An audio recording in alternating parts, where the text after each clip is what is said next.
Hello trader, आज हम EMA crossover indicator को यूज करना सीखेंगे जो कि काफ़ी अच्छे एक्यूरेसी के साथ काम करता है और हम पिछले कुछ दिनों से इस इंडिकेटर को यूज भी कर रहे हैं और इसके बेस पर ट्रेड भी कर रहे हैं। लेकिन अगर हमें इसके एक्यूरेसी को बढ़ाना है और सही ट्रेड पाना है तो हमें इसके एडवांस सेटिंग को यूज करना होगा और इसके साथ इन दोनों चीज़ों को भी अप्लाई करना होगा। जब हम इस इंडिकेटर को एडवांस सेटिंग पर और इन दोनों चीज़ों को अप्लाई करके ट्रेड लेंगे तो हमारा प्रॉफिट करने का चांस काफ़ी ज़्यादा बढ़ जाएगा। तो चलिए बिना किसी देरी के इस वीडियो को स्टार्ट करते हैं और आज की इस वीडियो में ईएमए क्रॉसओवर इंडिकेटर को यूज करना सीखते हैं। देखिए, पहले हमें यह समझना होगा ईएमए क्रॉसओवर होता क्या है। सिंपली ईएमए का मतलब है एक्सपोनेंशियल मूविंग एवरेज। सिंपली दो टाइप के मूविंग एवरेज होते हैं, एक होता है सिंपल मूविंग एवरेज और एक होता है एक्सपोनेंशियल मूविंग एवरेज। अब इन दोनों में डिफरेंस क्या है हम थोड़ा इसे भी समझ लेते हैं। सिंपली सिंपल मूविंग एवरेज में एक लाइन होती है और एक्सपोनेंशियल मूविंग एवरेज में दो लाइन होती है। दोनों मूविंग एवरेज का काम ही यही है पिछले प्राइस का एवरेज निकालकर हमें आने वाले प्राइस के बारे में बताएं। जैसे कि अगर हम सिंपल मूविंग एवरेज को 10 डे ईएमए पर अप्लाई कर देते हैं तो यहाँ पर हमें पिछले 10 दिनों के प्राइस को एवरेज करके दिखाएगा। अगर हम 20 पर सेट करेंगे तो पिछले 20 दिनों के प्राइस को एवरेज करेगा। अगर हम 50 करेंगे तो पिछले 50 दिनों के प्राइस को एवरेज करेगा। लेकिन यहाँ पर एक ट्विस्ट है, सिंपल मूविंग एवरेज डेट पर नहीं बल्कि कैंडल स्टिक पैटर्न पर काम करता है। जैसे कि हमने 20 मूविंग एवरेज को अप्लाई किया और हम चार्ट को डे टाइम फ्रेम पर देख रहे हैं तो सिंपली यह इंडिकेटर पिछले 20 कैंडलों के प्राइस को एवरेज करके हमें दिखाएगा। अगर हम यहीं पर इस चार्ट को 5 मिनट पर स्विफ्ट कर देते हैं तो ये पिछले 20 कैंडलों के एवरेज करके हमें दिखाएगा। मतलब कि मूविंग एवरेज हमें कैंडल पर एवरेज करके दिखाते हैं, ना कि डे पर। जैसे कि हमने यहाँ 5 मिनट के टाइम फ्रेम पर इस इंडिकेटर को अप्लाई किया है और हमने यहाँ पर 20 एंटर की है तो यह इंडिकेटर पिछले 20 कैंडलों के प्राइस को एवरेज करके हमें दिखाएगा। सेम ऐसे ही एक्सपोनेंशियल मूविंग एवरेज भी काम करता है, लेकिन उसके अंदर हमें दो लाइन देखने को मिलते हैं। पर सिंपल मूविंग एवरेज और एक्सपोनेंशियल मूविंग एवरेज में एक काफी बड़ा डिफरेंट है। सिंपल मूविंग एवरेज लास्ट के प्राइस पर ज्यादा फोकस करता है और exponential moving average latest price पर ज्यादा फोकस करता है, जिससे कि एक्सपोनेंशियल मूविंग एवरेज की एक्यूरेसी थोड़ी सी बढ़ जाती है। क्योंकि जो चीजें 10 दिन पहले हुई वह ज्यादा इंपॉर्टेंट होगा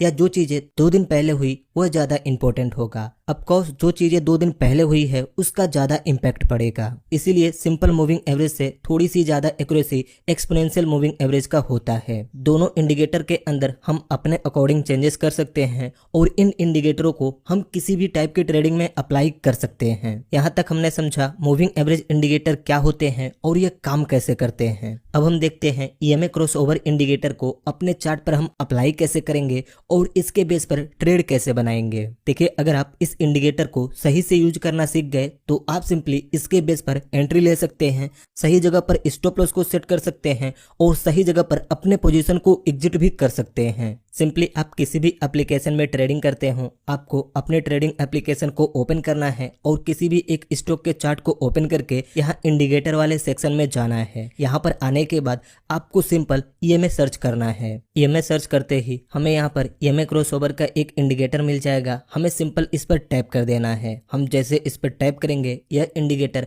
हमारे चार्ट पर अप्लाई हो जाएगा। अब सिंपली इस इंडिकेटर के सेटिंग में जाकर हमें कुछ चेंजेस करने होंगे जिससे कि यह इंडिकेटर हमारे अकॉर्डिंग वर्क करे। सिंपली यहाँ से इस इंडिकेटर के सेटिंग पर क्लिक करेंगे। उसके बाद इनपुट में आने के बाद शॉर्ट में हम 9 रखेंगे और लॉन्ग में हम 21 रखेंगे। देखिए, यहाँ पर आप अपने अकॉर्डिंग चेंजेस कर सकते हैं, लेकिन मेरे लिए यह लेवल परफेक्टली काम करता है। इन दोनों को चेंज करने के बाद हमें इसके स्टाइल में जाना है और सिंपली शॉर्ट को हमें रेड करना है और लॉन्ग को हमें ग्रीन करना है, जिससे कि हम आसानी से आइडेंटिफाई कर सकें। कलर करेक्शन करने के बाद हम चाहें तो इसके साइज को भी बढ़ा सकते हैं जिससे कि यह चार्ट पर आसानी से दिखे। इन तीनों चीजों में छेड़छाड़ करने के बाद सिंपली हमें ओके पर क्लिक कर देना है। देखिए, अब यह इंडिकेटर हमारे चार्ट पर अप्लाई हो चुका है। अब बस हमें इसे समझना है और ट्रेडिंग स्टार्ट कर देनी है। सिंपली इस इंडिकेटर के अंदर हमें दो ईएमए देखने को मिलते हैं, एक 9 ईएमए और एक 21 ईएमए। 9 ईएमए पिछले 9 कैंडलों के प्राइस को मेजर करता है और 21 ईएमए पिछले 21 कैंडलों के प्राइस को मेजर करता है, जिससे कि इन दोनों के बीच में थोड़ा बहुत डिफरेंस देखने को मिलते हैं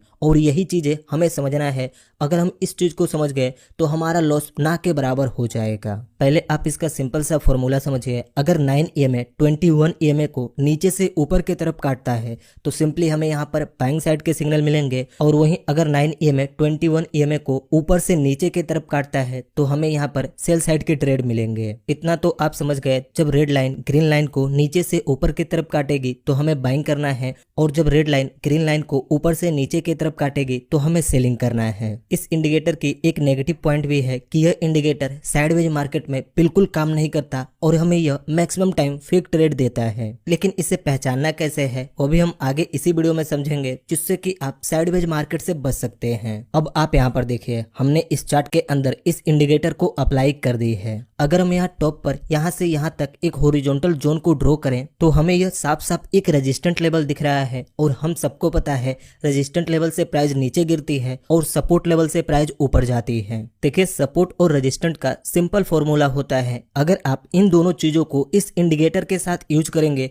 तो आपकी एक्यूरेसी काफी बढ़ जाएगी। सपोर्ट का मतलब यह होता है जिस लेवल पर प्राइस 2 बार से ज्यादा रिजेक्शन ले हम उसे एक सपोर्ट लेवल कंसीडर करेंगे, और रेजिस्टेंट लेवल का मतलब यह होता है जिस लेवल पर प्राइस 2 बार से ज्यादा रिजेक्शन ले हम उसे एक रेजिस्टेंट लेवल कंसीडर करेंगे। सपोर्ट हमेशा नीचे होता है और रेजिस्टेंट हमेशा ऊपर होता है। सिंपली बेसिक लॉजिक से हमने यहाँ पर एक रेजिस्टेंट लेवल को ड्रॉ किया, क्योंकि हमें यहाँ पर दिखा प्राइस 3 से 4 बार एक ही लेवल से रिजेक्शन ले चुकी है, तो हमें लगा कि यह एक रेजिस्टेंट लेवल हो सकता है। इस लेवल को ड्रॉ करने के बाद हम एंट्री के लिए इस चार्ट को देखने लगे। अब जैसे यहाँ पर प्राइस डाउन साइड में आई और यहाँ पर हमारे इंडिकेटर एक दूसरे से क्रॉस ओवर किए तो हमें यहाँ पर एक सेल साइड का सिग्नल मिला, क्योंकि हमने समझा जब रेड लाइन ग्रीन लाइन को ऊपर से नीचे की तरफ काटेगी तो यहाँ पर हमें सेलिंग करना है। और वैसे भी यहाँ पर एक रेजिस्टेंट जोन भी है जहाँ से प्राइस डाउन साइड में ही आती है, तो हम सिंपली इस कैंडल के अंदर यहाँ पर सेलिंग साइड की एंट्री प्लान करेंगे। मान लीजिए हमने यहाँ पर एंट्री बना ली, इस लेवल के ऊपर अपने स्टॉप लॉस को भी सेट कर ली, लेकिन हमें कैसे पता चलेगा कि कहाँ तक हमें अपने टारगेट को सेट करना है और कब हमें एग्जिट होना है? तो इसके लिए भी सिंपल सा लॉजिक है। सबसे पहले हमें प्रीवियस चार्ट को देखना है कि नीचे प्राइस कहां से सपोर्ट ली है। जैसा कि आप यहां पर देख सकते हैं एक सपोर्ट लेवल इस लेवल पर भी है, तो हम सिंपली यहां तक अपने टारगेट को सेट कर सकते हैं। लेकिन अगर प्राइस इस लेवल को तेजी से ब्रेक करके डाउन साइड में जाती है, फिर हम कहां तक अपने पोजीशन को होल्ड करें? तो इस कंडीशन में अब हम अपने इंडिकेटर की मदद लेंगे। सिंपली जब तक प्राइस इन दोनों लेवलों के नीचे रहेगी तब तक हम अपने पोजीशन को होल्ड करेंगे।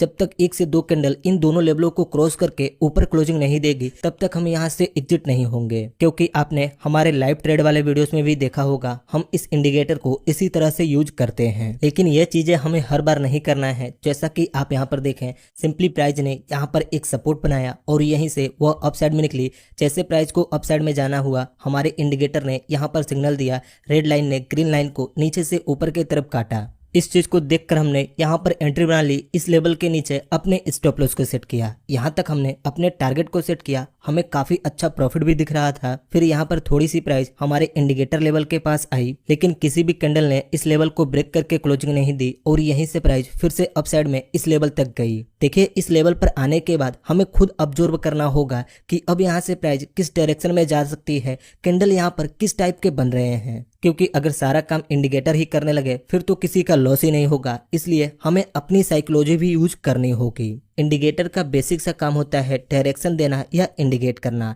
लेकिन कुछ लोगों को क्या लगता है अगर हम एक इंडिकेटर को सीख लें उसके बाद तो हमें कभी लॉस ही नहीं होगा। ऐसा बिल्कुल भी नहीं है। एक इंडिकेटर के साथ साथ हमें काफी चीजों को देखना पड़ता है। कई बार ऐसा होता है इंडिकेटर हमें बाई का सिग्नल दे रहा होता है, लेकिन प्राइस एक्शन सेल साइड के सिग्नल दे रहे होते हैं। इसलिए इंडिकेटर के साथ साथ आपको बाकी चीजों पर भी ध्यान देना होगा। कैंडल के मोमेंट को देखने होंगे, लेवल ड्रॉ करने होंगे। जैसा कि आप यहीं पर देख लीजिए, 3 बार प्राइस एक ही लेवल को ब्रेक करने की कोशिश की, लेकिन यहाँ पर ब्रेक नहीं हुआ और यहीं से प्राइस डाउन साइड में आने लगी और सिंपली इस कैंडल के अंदर हमारे इंडिकेटर ने भी सेल साइड की सिग्नल दी और यहाँ से प्राइस कितनी तेजी से नीचे गिरी है आप देख ही सकते हैं। तो यहाँ पर मेरा कहने का मतलब यह है कि इस इंडिकेटर के साथ साथ हमें और भी चीजों को अप्लाई करना होगा। देखिए, रेड वाली लाइन 9 कैंडलों को ऑब्जर्व करती है और ग्रीन वाली लाइन 21 कैंडलों को ऑब्जर्व करती है। इस कारण मैक्सिमम टाइम कुछ कैंडल रेड लाइन को क्रॉस कर सकते हैं, लेकिन जब तक प्राइस ग्रीन लाइन को क्रॉस करके ना क्लोजिंग दे तब तक हमें एग्जिट नहीं होना है। जैसा कि आप यहाँ पर एग्जांपल देख भी सकते हैं, प्राइस काफी देर इस रेंज के अंदर कंसोलिडेट की,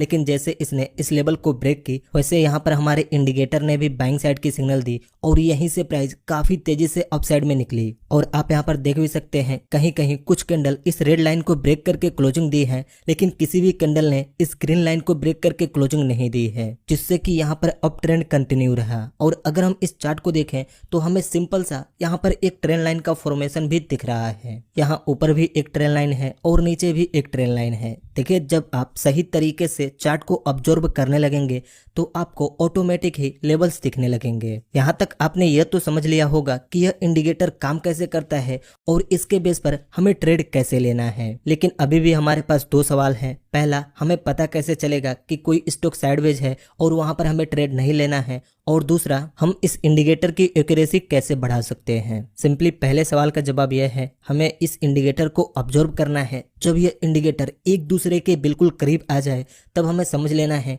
कि अब यहाँ से प्राइस थोड़ी देर साइडवेज हो सकती है या यहाँ पर हमें फेक सिग्नल मिल सकते हैं। जैसा कि आप यहाँ पर देख भी सकते हैं, जब ये दोनों इंडिकेटर एक दूसरे के बिल्कुल करीब आ जाएंगे तो हमें समझ लेना है कि यहाँ पर स्टॉक की प्राइस साइडवेज रहेगी और हमें फेक सिग्नल मिल सकते हैं। जब तक इन दोनों इंडिकेटरों के बीच में गैप रहेगा तब तक यह इंडिकेटर बिल्कुल परफेक्टली काम करेंगे। अब हमारा दूसरा सवाल है कि इस इंडिकेटर के एक्यूरेसी को हम कैसे बढ़ाएं। तो देखिए, इसके लिए भी आपको सिंपल स्टेप को फॉलो करना है। सिंपली आप निफ्टी 50 या बैंक निफ्टी के अंदर से 5 या 6 स्टॉक को अपने वॉच लिस्ट में ऐड कर लें।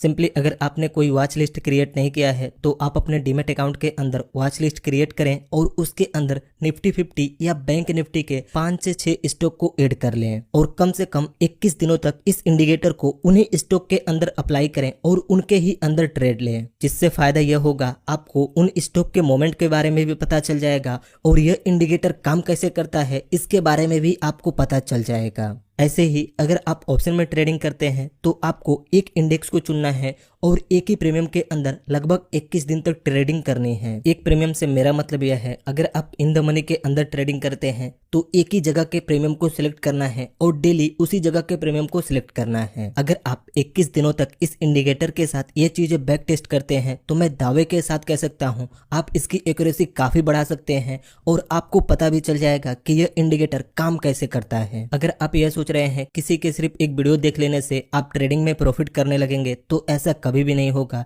जो चीजें लोग बताते हैं उसे अप्लाई भी करना होता है और उसको अपने ट्रेडिंग में बैक टेस्ट भी करना होता है। ट्रेडिंग में एक दिन के अंदर ना कभी किसी ने कुछ किया है और ना ही कभी कोई कर पाएगा। बस इस वीडियो को यहीं पर एंड करते हैं। मुझे उम्मीद है इस वीडियो से आपको कुछ सीखने को मिला होगा। इस वीडियो से आपको क्या सीखने को मिला आप हमें कमेंट करके बताइए। वीडियो अच्छी लगी तो इस वीडियो को एक लाइक कर दीजिए और ऐसे ही ट्रेडिंग की वीडियोस देखने के लिए इस चैनल को सब्सक्राइब करके इस नोटिफिकेशन बेल आइकन को दबा दीजिए।